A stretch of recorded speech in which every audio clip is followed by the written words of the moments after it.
దునియాలున్న అందగత్తెలంతా మన తానికొచ్చిర్రు. రోజుకో కడ తిరుగుతున్నారు. మన తెలంగాణలో ఉన్న అందాలను కళ్ళారా చూసి మురిసిపోతున్నారు. ఆగో అట్లా మొన్న పిల్లల మరికి పోయిర్రా, అంతకుముందు చార్మార్ కాడికి పోయిర్రా, నిన్న ఓ కాడికి పోయి ఆటలాడిర్రా, ఇవాళ ఇంకో కాడికి పోయి సందడి చేసిర్రు. వాళ్ళ అందాలను పబ్లిక్కు చూపెట్టుడేమో కానీ ప్రకృతి అందాలను చూసి మస్తు మురుస్తుర్రు వాళ్ళు కూడా.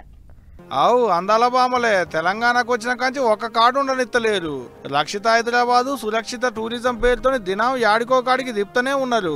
ఐదారం కూడా తీరికలేదు వాళ్ళకు.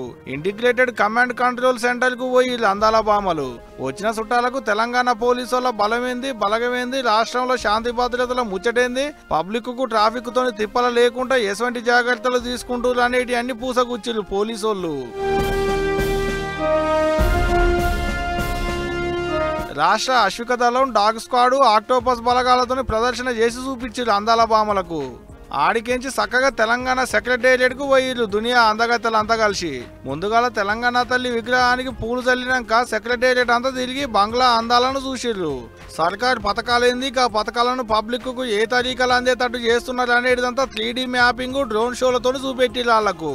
అంటే తెలంగాణ రాష్ట్రంలో ఈ యొక్క మిస్ వరల్డ్ కార్యక్రమం పెట్టినటువంటి ప్రధాన ఉద్దేశం ఉద్యోగ ఉపాధి అవకాశాల కోసం, తెలంగాణ టూరిజం ప్రమోషన్ కోసం కూడా ఒక ప్రధానమైన అంశం అని చెప్పని అందరు గమనించాలని కోరుతూ, అసలే దునియా అందగత్తెలు వాళ్ళు సెక్రటేరియట్కి వస్తుందంటే చిన్నగా ఉంటుందా? అటు పోలీసు వాళ్ళు కూడా అంతే గట్టి బందోబస్తు పెట్టిరు అందగత్తెల కొరకు. గాళ్ళ అందాలని పబ్లిక్ కు చూపెట్టడేమో కానీ తెలంగాణలో ఉన్న అందాలను మాత్రం వాళ్ళకు చూపెడుతున్నారు పోండ్రి మన సర్కారు వాళ్ళు.